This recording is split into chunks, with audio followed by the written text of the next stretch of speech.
সেই বাহুবলী পার্ট 2 আসার আগে একটা প্রশ্ন ছিল, কটাপ্পা ने बाहुबली को क्यों मारा। ঠিক সালার আসার আগেও একটা প্রশ্ন ছিল, সালার কি কেজিএফ ইউনিভার্সের অংশ। তো সর্বপ্রথম বলবো না, সালার কেজিএফ ইউনিভার্সের অংশ নয়, কিন্তু সালারের শুরুতেই একটা স্পেশাল থ্যাঙ্কস দেওয়া হয়েছে একজন ব্যক্তিকে। তো সেই স্পেশাল থ্যাঙ্কসটা কাকে দেওয়া হয়েছে এবং সেই নামটা আসার পর সিনেমা হল জুড়ে বা পাবলিক রিয়াকশন কেন এত ভয়ঙ্কর হয়ে উঠলো, সেইটা দেখার জন্য আপনাকে সিনেমা দেখতে হবে। কিন্তু সিনেমাতে যাওয়ার আগে সর্বপ্রথম একটা কথাই বলবো যে কেজিএফ এর যে থ্রিল, যে ফিল, যে মিউজিক, যে যে অনুভূতি, সেইগুলো কিন্তু সালার অতটা ছুতে পারেনি। অ্যাকচুয়ালি কি হয়, একজন ডিরেক্টরের প্রতি একটা এক্সপেকটেশন বেড়ে যায় দর্শকে। প্রশান্ত নীলকে কেজিএফ এর আগে কিন্তু সারা ভারতবর্ষের মানুষ অতটা চিনত না। কেজিএফ 1 এবং 2 ব্লকবাস্টার হিট দেওয়ার পর প্রশান্ত নীলের ওপর সারা ভারতের মানুষের এক্সপেকটেশন এতটাই বেড়ে গেছে যে সালার দেখতে গিয়ে কোথাও কেজিএফ এর সাথে একটা তুলনা চলে আসবেই।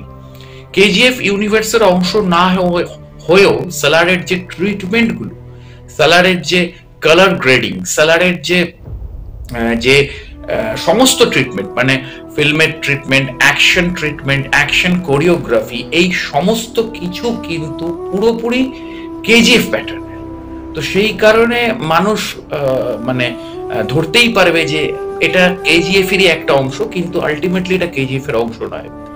আসলে গল্পটা হচ্ছে খানসার নামে একটা সাম্রাজ্য, মানে একটা রাজ্য, সেখানে 3টে জাতি রয়েছে। এই 3টে জাতির মধ্যে সেই রাজ্যের দখল কারা নেবে সেই নিয়ে কিন্তু অশান্তি, এবং এই অশান্তির মধ্যে প্রভাস ঢুকছে। যেখানে আমরা ট্রেলার থেকে এইটুকুনি জানতে পেরেছিলাম যে প্রভাস এবং পৃথ্বীরাজ সুকুমারন দুজন বেস্ট ফ্রেন্ড, এবং তারা মানে আমি যেটা ফাইনাল ট্রেলার রিভিউতে জানিয়েছিলাম যে কোথাও প্রভাস এখানে বাহুবলীর কটাপ্পার মতন একটা চরিত্র প্লে করছে, এবং কোথাও পৃথ্বীরাজ সুকুমারন নিজে স্বয়ং বাহুবলীর মতন চরিত্র এখানে প্লে করছে।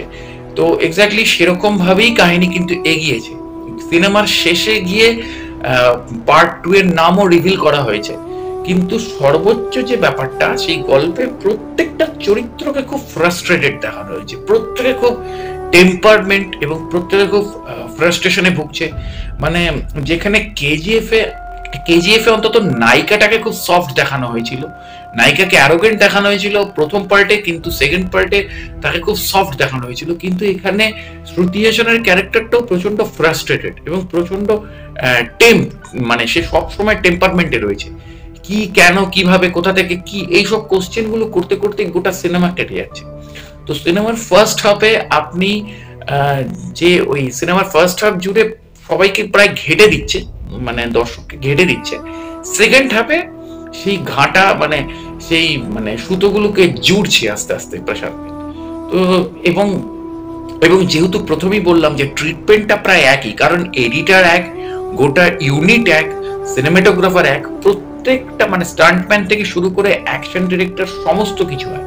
এবং খুব সুন্দর লাগলো রামচন্দ্র রাজুকে ফিরিয়ে আনা। রামচন্দ্র রাজু মানে হচ্ছে কেজিএফ 1 এর যে যিনি মেন ভিলেন গরুড়া, মানে রামচন্দ্র রাজু বেসিক্যালি কিন্তু কেজিএফ সুপারস্টার যশের বডিগার্ড ছিল, এবং এই বডিগার্ড ছিল, এবং সেখান থেকে যশ নিজে কেজিএফ এর সময় রামচন্দ্র রাজুকে অ্যাজ এ ভিলেন রিভিল মানে করেছিল তার সিনেমাতে। তারপর থেকে রামচন্দ্র রাজু নিজে অভিনেতাই হয়ে গেছে এবং কন্নড় ফিল্ম ইন্ডাস্ট্রির নাম্বার 1 ভিলেন এই মুহূর্তে। তো সেই রামচন্দ্র রাজুকে আবার ব্যাক করিয়ে নিয়ে আসা হলো, কিন্তু সর্বোচ্চ স্তর থেকে যেটা বোঝা যাচ্ছে সেই মা ছেলের একটা অনুভূতি এখানেও নিয়ে এসছে, যেটা কেজিএফ এর সবচেয়ে বড় ইউএসপি ছিল। কিন্তু ওই যে বললাম, কেজিএফ এর গানগুলো আমরা বারবার শুনি, বারবার শুনতে ভালো লাগে। কেজিএফ এর মাদার থিমটা এখনো অনেকের মোবাইলের রিংটোন এবং অনেকের কলার টিউন, কিন্তু সালারের মনে রাখার মতন কোনো থিম বা মনে রাখার মতন কোনো গান প্রেজেন্ট করতে পারেনি প্রশান্ত নীল। উনি কিন্তু কেজিএফ এর সেই ম্যাজিকটাকে রিপিট করতে চেয়েছিল, যার জন্য কয়েকদিন আগেও, মানে যার জন্য গতকালকেও ওরা মানে মানে কিসমে এবং তার দু একদিন আগে যে ফ্রেন্ড থিমটা বের করেছিল, রিভিল করেছিল, কিন্তু সেটা কিন্তু ওই কেজিএফ এর নাড়ে নাড়ে নাড়ে নাড়ো মাদার থিমটার মতন হয়নি। এবং কোথাও ওই যে বললাম, কেজিএফ এর গানগুলো আমরা বারবার শুনতে পারি, বারবার শুনতে ভালো লাগে, কিন্তু সালারের এমন কোনো গান নেই যেটা আপনি বারবার শুনতে চাইবেন। অবশ্যই প্রভাসের কামব্যাক, অবশ্যই প্রভাসের কামব্যাক। 6 বছর পর ডার্লিং প্রভাস কামব্যাক করলো, কেননা তার 6 বছর আগে বাহুবলী 2 লাস্ট ব্লকবাস্টার দেওয়ার পর প্রভাসের যতগুলি ছবি এসছে, রাধেশ্যাম বলো, যতগুলো সিনেমা এসছে, ইভেন লাস্ট তো আদিপুরুষ, সুপার ডুপার ফ্লপ। তো সেই জায়গা থেকে দাঁড়িয়ে প্রভাসের সালারের মতন প্রজেক্ট দরকার ছিল, এবং জানি না এরপরে কালকে সে কি করবে। কিন্তু ঘটনা হচ্ছে যে সালারে প্রভাসের প্রত্যেকটা এন্ট্রিকে এতটাই স্লো মোশনে নিয়ে আসা হয়েছে যে মাঝে মাঝে একটু বোর ফিল করবে দর্শকের, কারণ এতটা স্লো, এতটা স্লো, এত টাইম নিয়ে, মানে 2 ঘন্টা 50 মিনিটের সিনেমাতে প্রভাসের এন্ট্রির পেছনেই প্রায় 15, মানে প্রত্যেকটা এন্ট্রির পেছনেই প্রায় 15, মানে 20 মিনিট চলে গেছে। টোটাল ক্যালকুলেট করলে 15-20 মিনিট প্রভাসের প্রত্যেকটা এন্ট্রির পেছনে চলে গেছে, কারণ এত পাওয়ার দেখানো হয়েছে প্রভাসকে ফার্স্ট হাফে, প্রভাসের প্রত্যেকটা এন্ট্রিতে। তো সেটা সেকেন্ড হাফে গিয়ে পরে আস্তে আস্তে আস্তে আস্তে বুনট গুলোকে ঠিক করা হবে, মানে ঠিক করা হচ্ছে। তো সিনেমাটাতে অ্যাডাল্ট সার্টিফিকেশন পেয়েছে, কিন্তু সিনেমাটা অ্যাডাল্ট সার্টিফিকেশন পেয়েছে কোনো ভালগারিটির জন্য নয়, কোনো মানে কোনো মানে নিউড সিকোয়েন্স বা কোনো এরকম সিকোয়েন্স নয় যেটা অ্যানিমেলে ছিল। এখানে যেটা রয়েছে সেটা হচ্ছে পিওর পিওর পিওর অ্যাকশন এবং প্রচন্ড পরিমাণে ভায়োলেন্স।